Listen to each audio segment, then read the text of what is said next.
And here's why. AI matters more than ever for us as parents.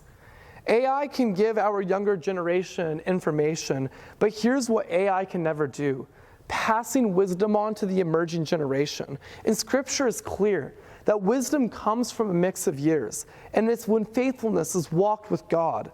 This means that learning about AI is not about us as parents trying to figure out how do we keep up to the times of our kids.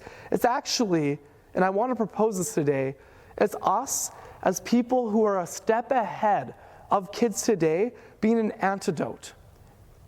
AI will never offer presence, prayer, stories, raising kids to follow Jesus. And what we need to understand today is that AI will not teach the ways of God right away. Like, it will not just teach the ways of God without prompting it. And you need to understand that God's solution to a confusing culture, when we were even in the book of Titus, let's say, was not better tools, it was faithful people helping form the emerging generation. Something our older generations can do is to live in a framework of giving handwritten notes, in-person support, mentorship, prayer. These things will impact our students today. But where does God come into the AI conversation? One of the most important passages to work off of is the context of AI as found in this beautiful letter to Rome that Paul writes. Romans 12:2 says this: "Do not copy the behavior and the customs of this world, but let God transform you into a new person by changing the way you think.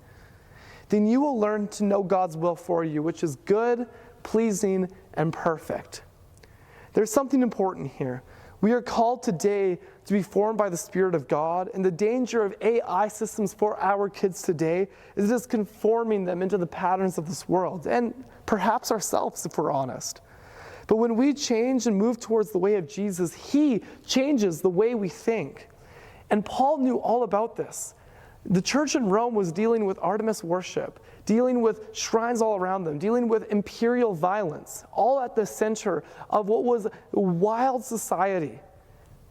And we find ourselves in an interesting place in society too, where we are dealing with conforming to the ways of the world.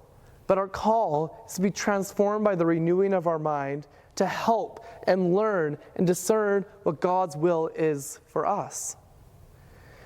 It is no surprise that depression and anxiety and loss of purpose rises alongside the use of AI. It runs counter to what God calls us to a renewal of our mind.